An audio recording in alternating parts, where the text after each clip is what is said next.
At first, there was no name for us. There were only small bodies, careful eyes, free hands, and a hard planet. Africa was made of clear forests, open plains, slow rivers, and unpredictable seasons. The heat came suddenly. The rain could last days, then disappear without warning. Among the tall grass were lions, hyenas, monkeys, elephants. And every tree, every pool of water was a promise or a trap. Our ancestors moved into small groups. They looked for fruits, roots, seeds, carcasses. They lived between fear and ingenuity. They weren't Homo yet. But change had already begun. Hunger didn't come all together. It was quiet. He first emptied his stomach, then it made the steps longer. Finally forced to look where no one wanted to look, on the ground. Under the stones, inside the broken bones, the groups that survived were those who did not stop in front of what was difficult. They dig with fingers. They shook hard nuts. They took away what other animals left. The soil scratched the palms. The dust came into the nostrils. Meanwhile, without anyone knowing, the brain grew. More energy, more memory, more attention. Survival was becoming a school. And the first lesson was simple: to use the world instead of subduing it.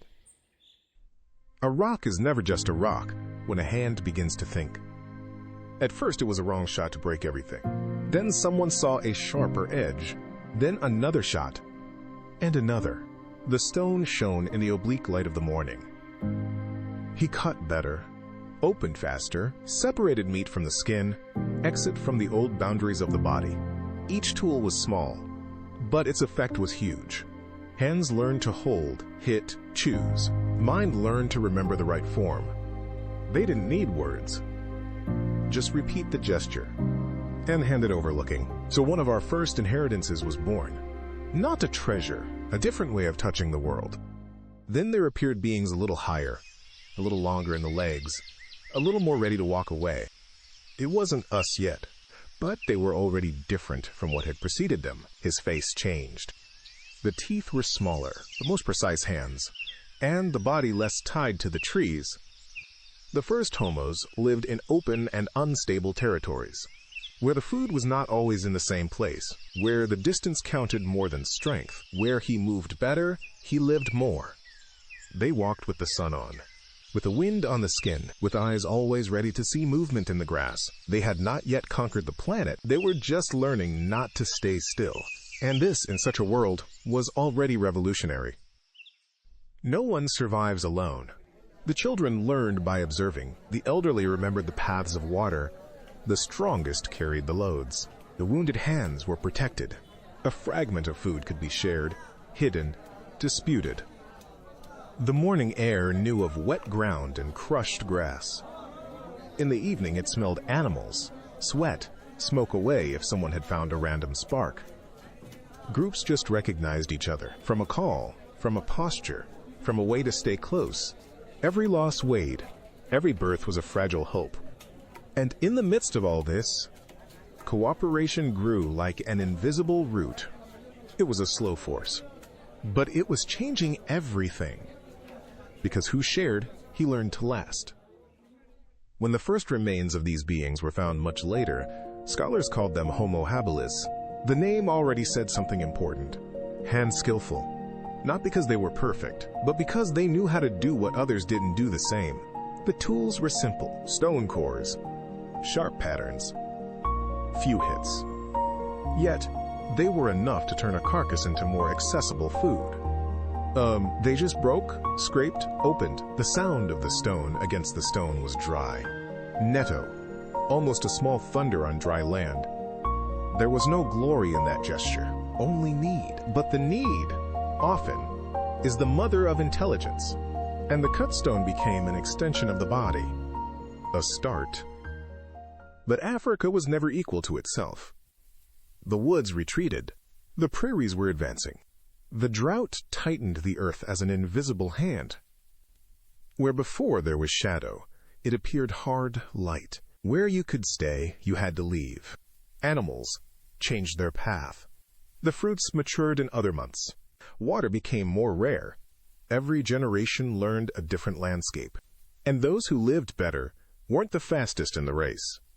He was the most adaptable. Long legs helped. Hands-free as well. But it had a new quality. Flexibility. Potter change habit. Potter change road. Potter change future.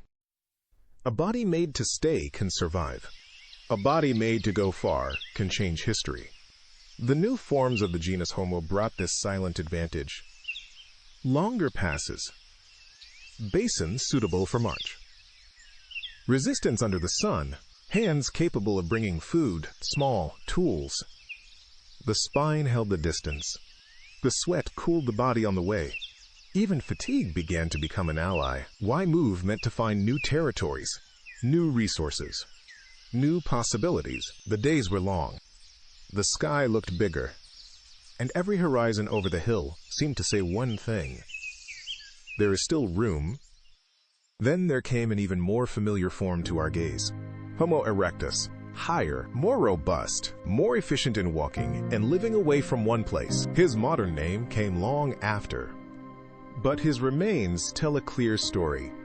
The body was now thought for the geographical adventure, for the continuous movement, for energy management. The tools became more varied, the wider environments explored. The least closed life within a single forest edge. It wasn't a quick conquest. It was a slow expansion, day after day, step by step.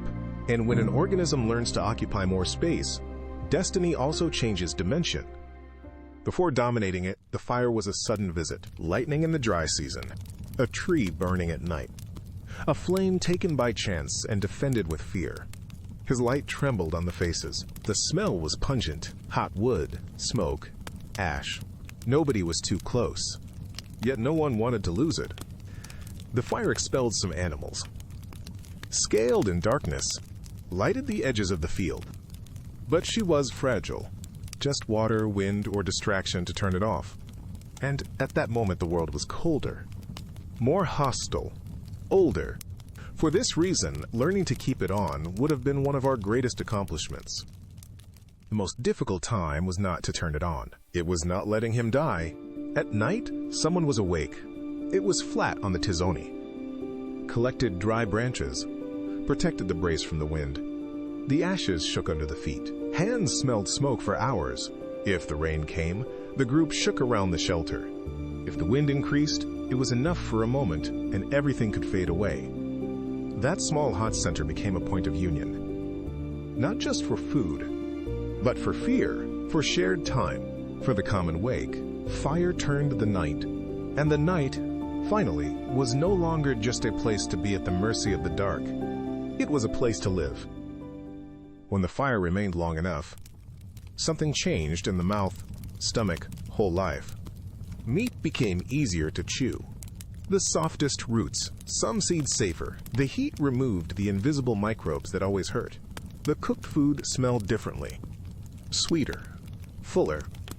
The shadows of the evening, filled with shivering glows. The faces seemed to change shape in the red flames. The group was together longer. It was shared not only what was found, but also the time around the heat. Maybe the fire helped the brain save energy. Maybe it made it easier to live in hard territory. Maybe he did both. The evidence does not tell every detail, but the result is clear. With fire, survival stopped being only resistance. It became transformation. The fire wasn't just cold. It also changed the relationship with other animals.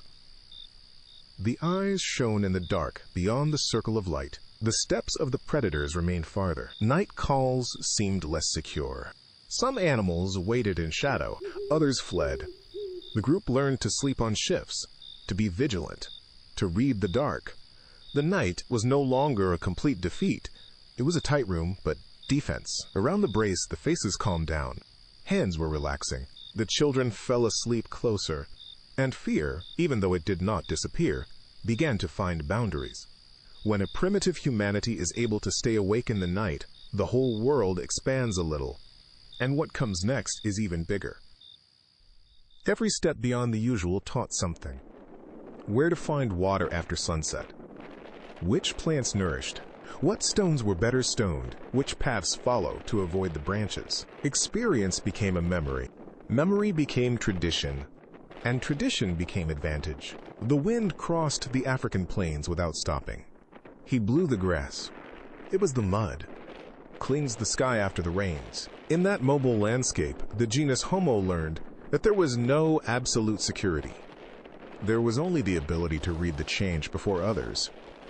And this reading one day would have pushed some groups farther. But first, you had to become strong enough to leave. You don't leave a land just out of curiosity. It starts when staying costs too much, when the water moves away, when the food changes, when the group grows and space is no longer enough, when the season is hard enough to make every decision urgent. Some individuals moved along corridors of prairie and forest. They followed animals, rain shadows, river lines. In front of them were low hills. Behind, the familiarity that slowly became memory. No one could know how far they would come. No one could call it a trip. It was just survival on the move. But that threshold, once crossed, would no longer be closed, and the world, from that moment, would begin to receive human visitors. The first steps outside Africa were not an explosion. They were slow waves, small groups, next generations. Different paths. Some followed the coast, others crossed inner corridors when the climate allowed it. The journey offered water, new beasts, unknown landscapes. It also offered frost, hunger, diseases, loss. Every valley could become a refuge. Every winter could be an extreme test. Yet, some did. They arrived far, to the Levant, towards Eurasia, bringing with it stone chips, memory, fire, courage. They did not conquer the world in a day. They crossed him in small steps. Outside Africa, the landscape changed face. There were different seasons, new prey, new predators, new mountains, cold plains, sharper winds. The human body was not perfect for everything, but it was surprisingly adaptable. They were looking for shelter. Skins were used. It kept fire when possible. You learned about land you've never seen. Every mistake cost expensive. Every intuition could save. And right away from home, away from family conditions, the genus Homo showed its deepest strength. Not perfection. The ability to change. Much of this story is not written. He is buried. They tell him broken bones, tools, layers of ash, traces of ancient steps, skull fragment, a stone blade, a hearth turned out for thousands of years. Scholars observe, measure, compare. They patiently rebuild what time has broken. Sometimes a date is uncertain. Sometimes a path remains hypothetical. But the whole speaks clearly. The genus Homo was born in Africa. I learned to make tools. I learned to use fire. He began to move beyond the place where he was born, and from that moment, the biological history and the history of the world began to run together. Everything started with hunger, with the stone, with a fire defended at night, with legs capable of holding long distances, with eyes that didn't stop looking. The genus Homo did not win because he was the strongest ever. He won because he knew how to fit. He knew how to remember. He knew how to pass a gesture to another body, and then to another. He knew how to bring with him what mattered. In every new land he left small tracks. A stone carved. A circle of ash. A path consumed in the grass. From there he would come much more. But this is the first great lesson. Before becoming builders of civilization, we were travelers who learned not to turn off. Chapter 20. Historical Sources. In this documentary, the following works and research institutions have been used as main historical sources: Robin Dunbar, Grooming, Gossip, and the Evolution of Language; Ian Tattersall, Masters of the Planet, The Search for Our Human Origins; Robert Foley, Another Unique Species, Patterns in Human Evolutionary Ecology; Chris Stringer, The Origin of Our Species; Marta Mirazon-Lar, The Evolution of Human Diversity; Jean-Jacques Hublin, The Origin of Homo sapiens; Frederick E. Grein; John G. Flegel, Early Homo, Biology and Culture, Max Planck Institute for Evolutionary Anthropology; Nature; Science, Proceedings of the National Academy of Sciences; Journal of Human Evolution.